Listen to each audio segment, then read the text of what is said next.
Hello guys, इस video में हम डिस्कस करने वाले हैं चैप्टर केमिकल कॉम्बिनेशंस। वैसे तो केमिकल कॉम्बिनेशन बहुत बड़ा चैप्टर है, तो इसके मैं पार्ट्स बना दूंगी इस वीडियो के। तो ये पार्ट ए होगा, ठीक है। और इसमें हम डिस्कस करेंगे laws of chemical combinations. Chemical combination से क्या पता लगता है? केमिकल कॉम्बिनेशन से मतलब केमिकल और कॉम्बिनेशन से ये पता लगता है कि किस तरह जो है आपस में जो है वो केमिकल्स कंबाइन हो रहे होंगे, ठीक है। अच्छा, अब लॉज क्यों आए? क्योंकि उनके कोई ना कोई लॉज होंगे जिनके वजह से जो है वो हम उनको कंबाइन करते होंगे, ठीक है। डिफरेंट हमारे पास लॉज हैं, उनकी बेसिस पे हम उनको कंबाइन करते हैं। ऐसा नहीं है कि बस कोई भी केमिकल उठा के और उसको हमने कॉम्बिनेशन मार दिया, ऐसा नहीं होता, ठीक है। उनके लॉज के हिसाब से हम उसको कंबाइन करते हैं।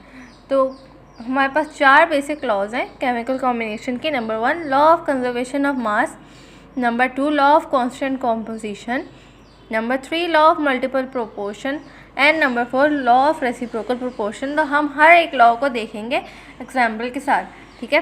तो चलें स्टार्ट करते हैं। सबसे पहले लॉ ऑफ कंजर्वेशन ऑफ मास की बात आती है। तो लॉ ऑफ कंजर्वेशन ऑफ मास में जो साइंटिस्ट ने कहा था वो कहा था mass is neither created not destroyed, ठीक है, ड्यूरिंग अ केमिकल रिएक्शन। एक केमिकल रिएक्शन में मास ना डिस्ट्रॉय हो रहा होता है और ना जो है वो क्रिएट हो रहा होता है, ठीक है।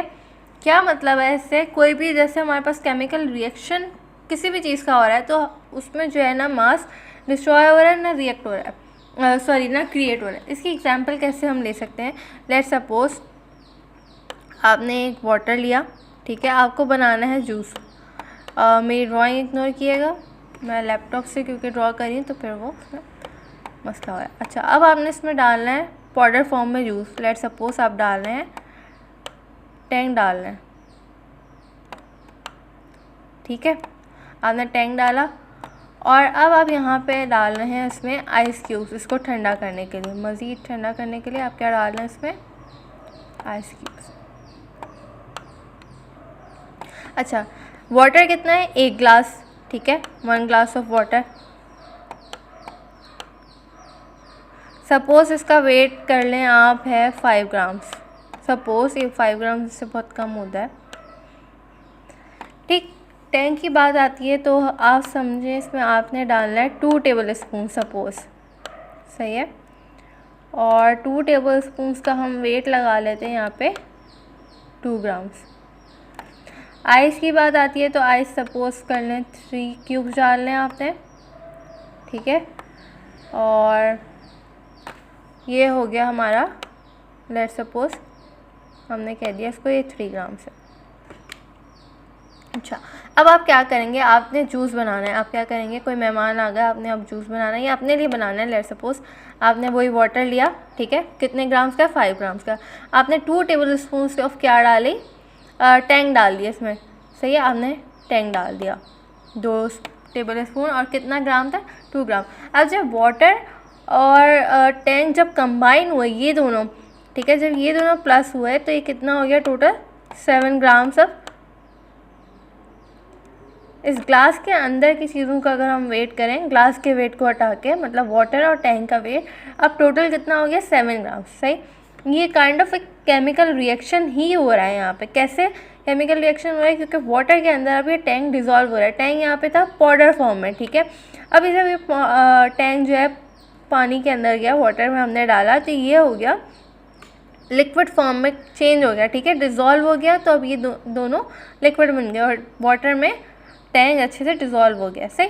अब आपने कहा कि चलो मैं आइस क्यूब भी डालता हूँ इसको ठंडा करने के लिए, तो आपने आइस क्यूब भी ऐड कर दी। 3 आइस क्यूब आपने इसमें डाल दी, ठीक है। आइस क्यूब डाली, 3 ग्राम्स आपने और डाल दी। तो जब ये 7 ग्राम टैंक और वाटर का प्लस होगा आइस क्यूब के वेट में, तो ये 3 ग्राम इसमें प्लस हो जाएंगे, ऐसे ही है। तो 7 + 3 = 10, ठीक है। अब इस पानी का पानी कह रही हूँ मैं, ये जो जूस फॉर्म हुआ है इसका वेट कितना हो गया हमारे पास? 10 ग्राम, सही है। 10 ग्राम्स हो गया आपके पास इसका वेट, ओके। तो यहाँ पे क्या कह रहे हैं? Mass is neither created not destroyed. यहाँ पे अगर मास कुछ क्रिएट हुआ होता, ठीक है, सॉरी, ओके, अगर यहाँ पे मास कुछ क्रिएट हुआ होता तो यहाँ पे क्या होता, यहाँ पे इसका वेट कितना हो जाता, बढ़ जाता, ठीक है। 10, इन सब का वेट मिक्स प्लस करके क्या आ रहा है, 10 ग्राम। अगर यहाँ पे कुछ क्रिएट हुई होती, कोई नई चीज़ क्रिएट हुई होती तो 10 से ऊपर आना चाहिए था वेट, ठीक है, 10 प्लस हो जाता, सपोज 0.1 ही हो जाता, ठीक है, 10.2 ही हो जाता, कुछ भी हो सकता था, ठीक है, अगर कुछ क्रिएट होता। लेकिन यहाँ पे कोई ऐसी चीज़ क्रिएट नहीं हुई, तो mass is neither created not destroyed. Not destroyed, अगर यहाँ पे कोई चीज़ कम हुई होती है, कुछ चीज़ डिस्ट्रॉय हो जाती है, कोई चीज़ ख़त्म हो जाती है, तो हो सकता है उसका वेट कम होता। लेकिन अगेन यहाँ पे वेट कम नहीं हुआ, ये 10 ग्राम्स ही रहा है, ठीक है, कम नहीं हुआ। So mass is neither created not destroyed during a chemical reaction. एक जो ये केमिकल रिएक्शन हमने किया है, इसमें ना मास क्रिएट हुआ है ना डिस्ट्रॉय हुआ है, ठीक है। तो मास जो है वो कभी भी ना क्रिएट होता है ना डिस्ट्रॉय होता है किसी एक केमिकल रिएक्शन में, ऐसा इनको साइंटिस्ट को ऐसा लगा था। तो लॉ ऑफ कंजर्वेशन ऑफ मास में हमें यही बताया जाता है कि मास ना क्रिएट होता है ना डिस्ट्रॉय होता है केमिकल रिएक्शन में। आगे चलते हैं, इनकी एक और स्टेटमेंट भी है। In any chemical reaction, the initial weight of reactant substance is equal to the final weight of the product. ठीक है, initial weight of reactant substance is equal to the final weight of the product. Initial weight कितना था, 5 ग्राम का water था plus 2 ग्राम के tank था, हमारा juice था, और 3 ग्राम्स का आइस क्यूब्स थे। तो हमारे पास टोटल क्या बन रहा था, 10 ग्राम्स, ठीक। तो क्या कह रहे हैं, in any chemical reaction the initial weight of the reacting substance is equal to the final weight of the product. किसी भी केमिकल रिएक्शन में इनिशियल वेट जो है रिएक्टिव सब्सटेंस का, जो ये रिएक्टिंग सब्सटेंस है, ठीक है, इनको क्या कहेंगे, ये सारे क्या है, रिएक्टिंग सब्सटेंस, एक दूसरे के साथ रिएक्ट कर रहे हैं, इनका इनिशियल वेट ये है, ठीक है, 5 grams 2 grams 3 grams is equal to the final weight of the product. किसके बराबर है, इनिशियल वेट इनका फाइनल वेट, जो प्रोडक्ट हमारे पास आई है, यहाँ पे हमारे पास क्या फॉर्म हुआ है, जूस फॉर्म हुआ है। तो जो इनिशियल वेट है वो फाइनल वेट के बराबर है, उन प्रोडक्ट से इनिशियल वेट फाइनल प्रोडक्ट के इक्वल है, ठीक है। तो ये था लॉ ऑफ कंजर्वेशन ऑफ मास। यहाँ पे एक और एग्जांपल देखते हैं लॉ ऑफ कंजर्वेशन ऑफ मास की, हाइड्रोजन एंड वाटर, ठीक है। हाइड्रोजन के जो मॉलिक्यूल्स कंबाइन हो रहे हैं वाटर के साथ, सही, तो यहाँ पे भी एक इनका एक अपना ही वेट रहेगा। सपोज़ यहाँ पे अगर हाइड्रोजन 2 ग्राम्स है, ठीक है, और वाटर जो है फर्ज करें 16 ग्राम्स है,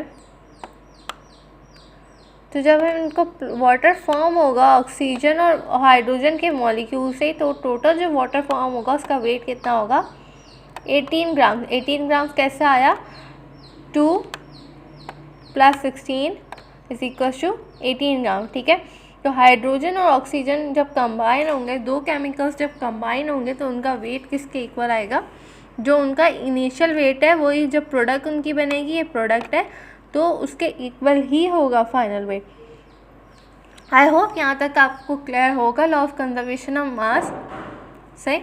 अब आगे चलते हैं, इसकी एग्जांपल है law of conservation of mass, Landolt experiment. Okay, अब लैंडोर्ट एक्सपेरिमेंट की बात करते हैं। एक जर्मन केमिस्ट लैंडोर्ट, ठीक है, लैंडोर्ट, उन्होंने जो है वो लैंडोर्ट एक्सपेरिमेंट किया था इसको प्रूफ करने के लिए कि लॉ ऑफ कंजर्वेशन ऑफ मास कितनी हद तक ठीक है या कैसे हो सकता है, ठीक है। इसको वेरीफाई किया था एक्चुअली उन्होंने प्रैक्टिकली। तो उन्होंने क्या किया, एक एच शेप ट्यूब ली, ठीक है, ये लेट्स सपोज ये एच शेप ट्यूब है, यहाँ से थोड़ी सी कर्व होती है। एनीवेज यहाँ पे उन्होंने क्या किया, एक एच शेप ट्यूब ली, उसमें एक साइड पे उन्होंने क्या फिल किया, AgNO3, ठीक है, ये एक साइड पे क्या फिल कर दिया इन्होंने, AgNO3 सिल्वर नाइट्रेट। दूसरे साइड पे इन्होंने फिल किया HCl हाइड्रोक्लोरिक एसिड, ठीक है, इन्होंने फिल कर दिया। अब इन्होंने क्या किया, इसको वेट किया, और इसको अलग वेट किया, ठीक है। प्रोसीजर मैं आपको बता रही हूँ उन्होंने किस तरह किया था, आप प्रोसीजर में इस तरह लिख सकते हैं। अच्छा, दोनों को अलग अलग वेट किया, सही। अब दोनों यहाँ से दोनों सील पैक थे, सही। अच्छा, वेट हो गया। अब उन्होंने क्या किया, फर्ज करें यहाँ पे उसका वेट आया 5 ग्राम्स लेट सपोज,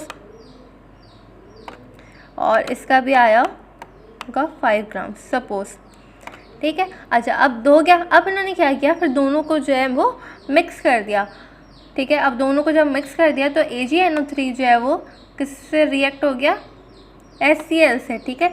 अब मिक्स हो गया। अब उन्होंने उसको दोबारा वेट किया कि इन्होंने चेक करना था कि पहले क्या मतलब अगर वेट देखें और बाद में देखें तो क्या सेम आता है या डिफरेंट आता है। तो जब उन्होंने बाद में वेट किया तो वेट क्या था, जैसे अगर ये दोनों मिक्स हो जाते हैं तो 5 ग्राम प्लस 5 ग्राम कितने हो जाते हैं, 10 ग्राम्स।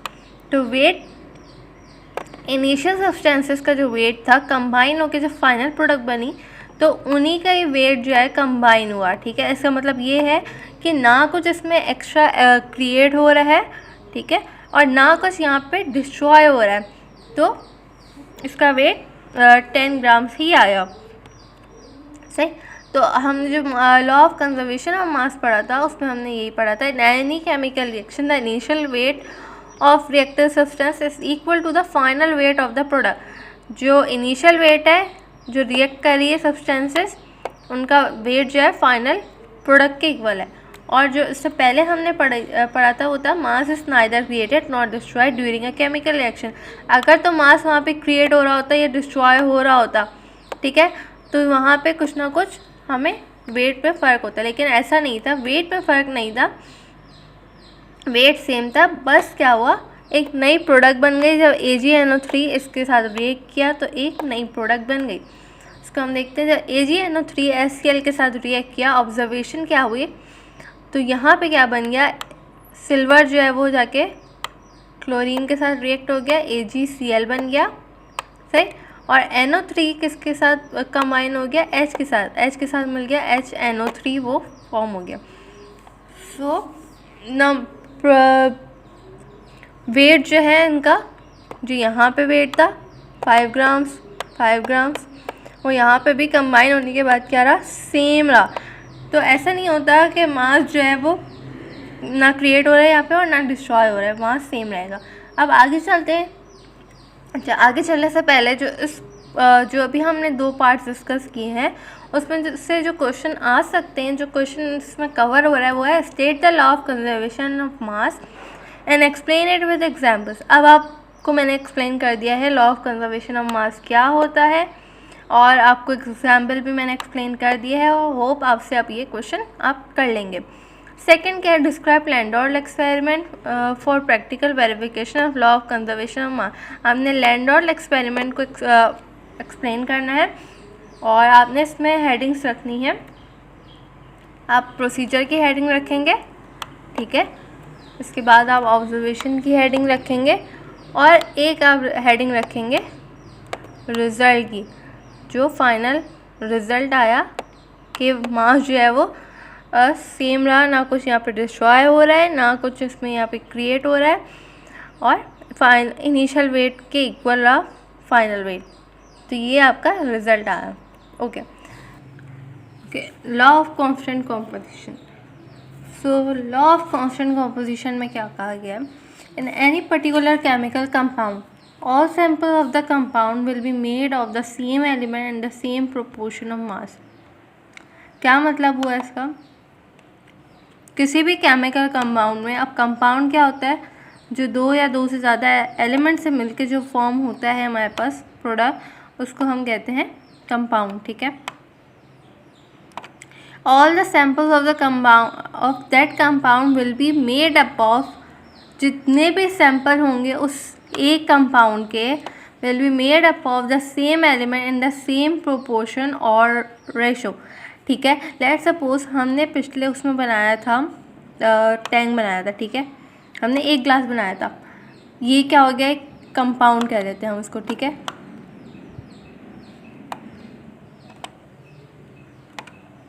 मैं कंपाउंड कॉम्प लिख रही हूँ कंपाउंड के लिए। All the sample of that compound, जितने भी सैंपल्स होंगे, फर्स्ट करें यहाँ पे 2 ग्लास और बना लेते हैं। अब आपके भाई बहनों ने कहा कि उनको भी पीना है, तो आपने उनके लिए भी, अब लेट सपोज जूस बना लिया, ओके, टैंक बना लिया। अब will be made up of same elements, सही है, सब जो है वो आपने फ़र्ज करें, आपने सबके लिए टैंक बनाया, ठीक है, तो जो एलिमेंट्स हैं वो सेम है, ठीक है, सब में टैंक डाला और आइस क्यूब जली और water in the same proportion और रेशो। अगर हम बात करें कितना सेम प्रोपोर्शन, तो क्या होगा, अगर आपको चाहिए, अगर जो है आपको वैसे ही चाहिए कि पूरा परफेक्ट जूस बने, ठीक है, परफेक्ट जूस बनाने के लिए आपको क्या करना पड़ेगा, 2 टेबल स्पून ही सब में टैंक डालना पड़ेगा, ठीक है। और अगर आप चाहते हैं कि ठंडा भी उतना ही हो, तो आप क्या करेंगे, वही 3 आइस क्यूब्स डालेंगे, ठीक है, ऐसे ही होगा, ओके।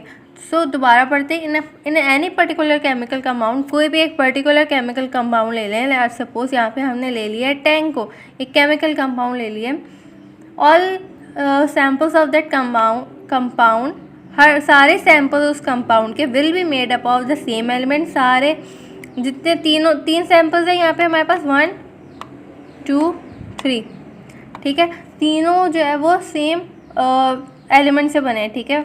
एलिमेंट क्या है, water, tank plus ice cubes, सही, same element in the same proportion और रेशो, सेम प्रोपोर्शन हमने इसमें डाला है, या सेम रेशो कह लें।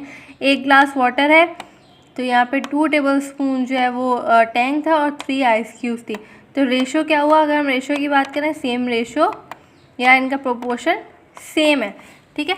ये तो थी ऐसी एक डेली लाइफ एग्जाम्पल्स में से, ताकि मैंने एग्जाम्पल इस तरह इसलिए ली ताकि आपको थोड़ा क्लियर समझ आ जाए।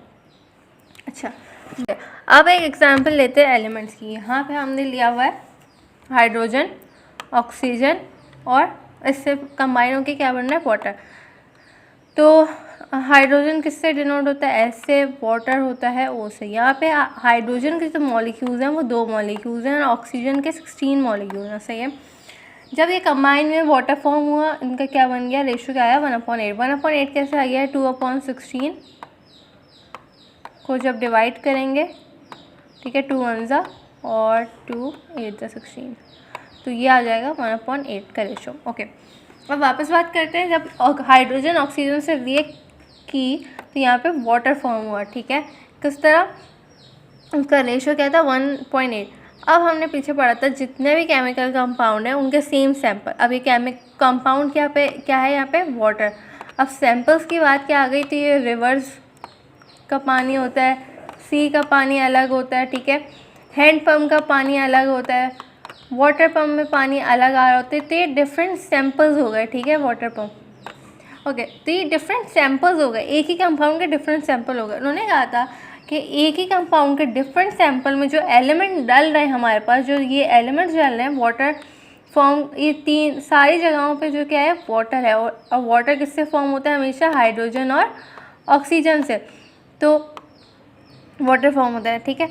तो इन्होंने ये कहा था कि जितने भी यहाँ पे एलिमेंट्स यूज़ होंगे उनका सेम प्रोपोर्शन होगा, भले उस कंपाउंड का सैंपल किस भी फॉर्म में हो, ठीक है, सारे वाटर है, एलिमेंट सेम यूज़ होंगे। और जाहिर है जब पानी हमने बनाना है, एलिमेंट सेम है, तो उसका रेशो भी सेम यूज़ होगा, या सेम प्रोपोर्शन ही यूज़ होगा, ठीक है, एक फिक्स पार्ट ही यूज़ होगा। दोबारा आते हैं, in any particular chemical compound all samples of that compound will be made up of the same element. यहाँ पे केमिकल कंपाउंड अब क्या हो गया, water, all the samples of that compound, samples क्या हो गए, रेन वाटर, रिवर वाटर, ठीक है, सी वाटर, तो ये सारे आप डिफरेंट सैम्पल्स हो गए, will be made up of same element, same element से बना होगा। सेम एलिमेंट्स क्या है वाटर फॉर्म करने के लिए, हाइड्रोजन और oxygen, will be in the same proportion और रेशो, सेम प्रोपोर्शन होगा, ठीक है, 1:8, एक सही इनका प्रोपोर्शन और रेशो होगा। आई होप यहाँ तक क्लियर होगा आप लोगों को। यहाँ एक और एग्जाम्पल ले लेते हैं, लॉ ऑफ कांस्टेंट कंपोजिशन की। लेड बन रही है, 10 ग्राम ऑफ लेड लिया हमने, 1.56 तो सल्फर लिया, जब कंबाइन हो गया तो यहाँ पे हमारे पास आया 11.656 ग्राम ऑफ लेड, ठीक है। ये ग्राम्स में है, यहाँ पे मैंने जी नहीं लगाया ग्राम्स का, यहाँ पे भी ग्राम्स है। ओके ठीक है। अच्छा ये फॉर्म हो गया, जो कंपाउंड आ रहा था एक ही उसके सेम रेशो से बन के आ रहा है, ठीक है।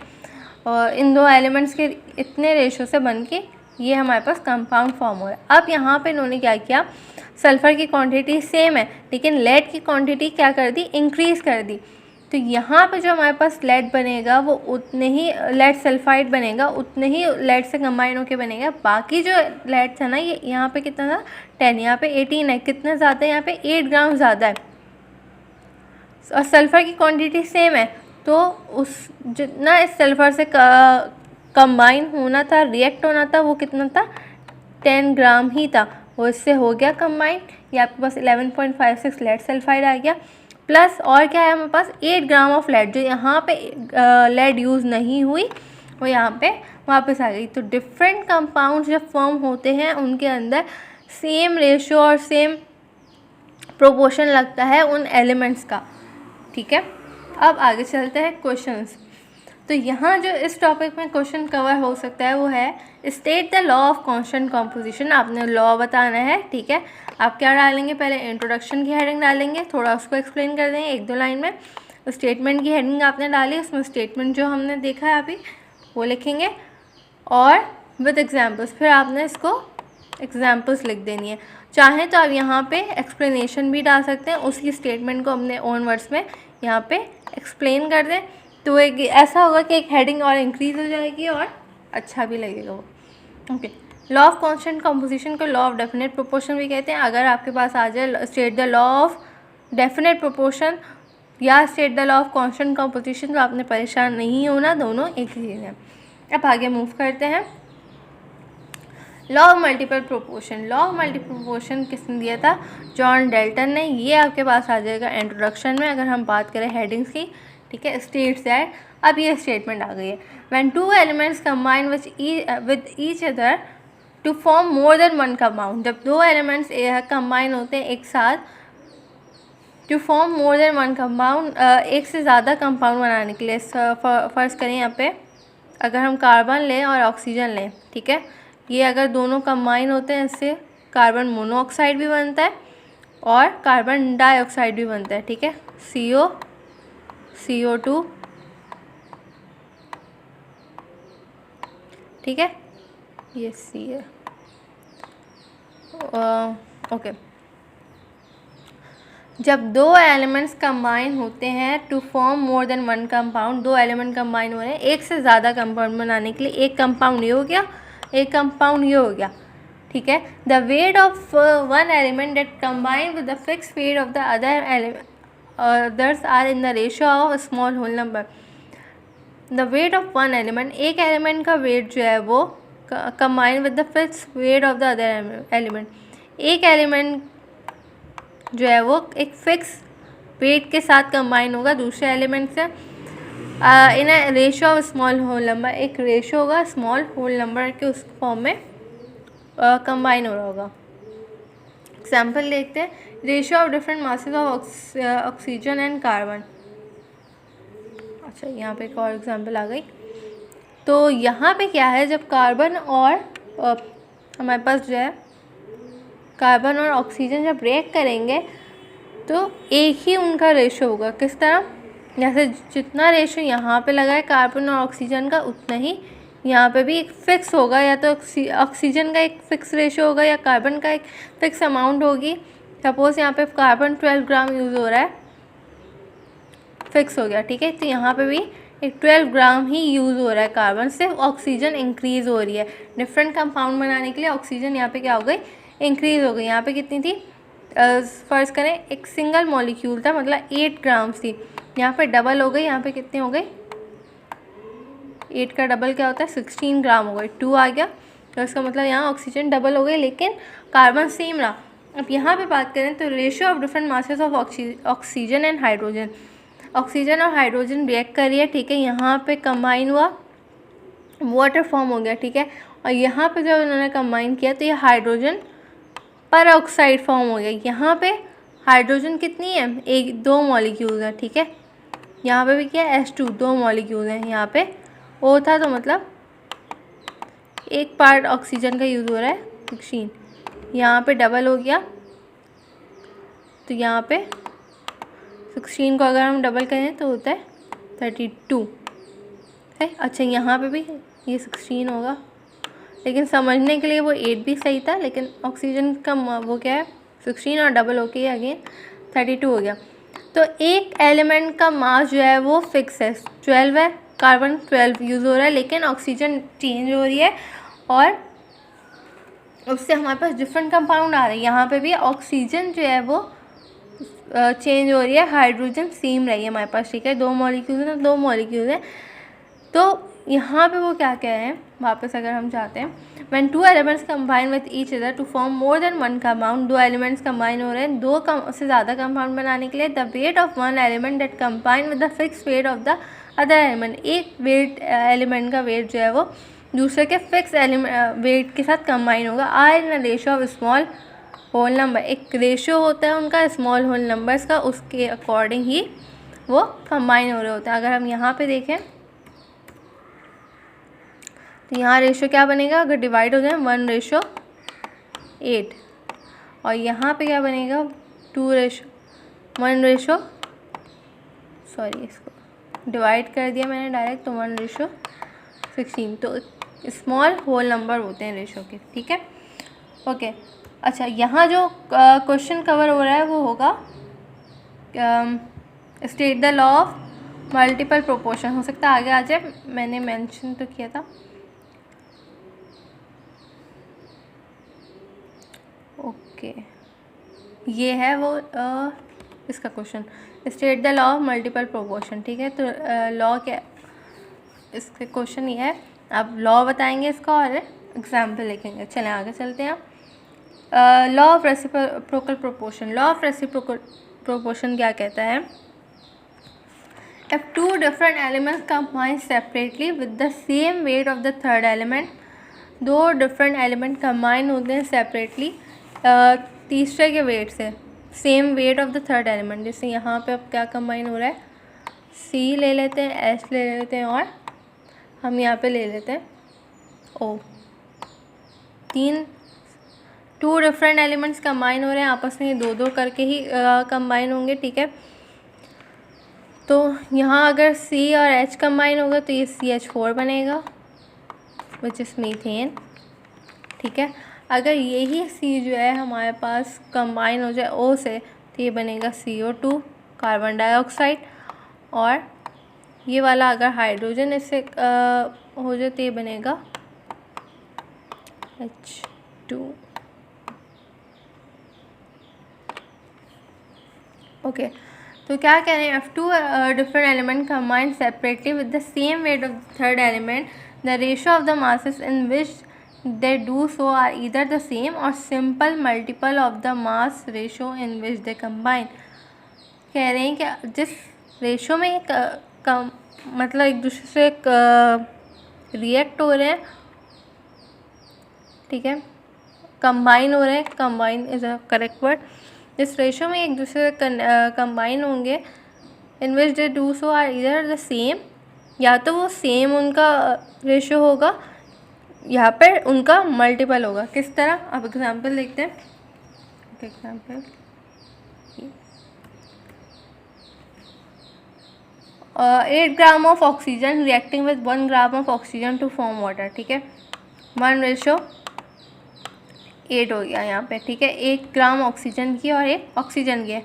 Here the mass ratio of carbon and oxygen is 3:8, यहाँ पे मास रेशियो क्या है ऑक्सीजन और कार्बन का, 3:8। Similarly 12 gram of C react with 32 gram of oxygen to form CO2, the mass ratio of the carbon and oxygen is 12:38। तो देखिए यहाँ पे रेशियो इसका सेम है, the mass ratio in which carbon and oxygen combine with each other is same as the ratio in which they separately combine with a fix mass of hydrogen. यहाँ पे fix mass of hydrogen से जो combine हुए हैं तो यहाँ पे क्या आया था 3:8। यहाँ पे जब ऑक्सीजन और हाइड्रोजन कंबाइन हो रहे थे, ठीक है, इसी तरह यहाँ पे अब क्या रिएक्ट कर रहा है, कार्बन और ऑक्सीजन, उसका भी रेशो सेम है। तो सेम रेशियो में हमारे पास कंबाइन हो। ओके, जो इससे रिलेटेड क्वेश्चन आ सकता है वो आ सकता है, state the law of reciprocal proportion with example. ठीक है, आपको एग्जांपल के साथ जो है वो रेसिप्रोकल प्रोपोर्शन की स्टेटमेंट लिखनी होगी।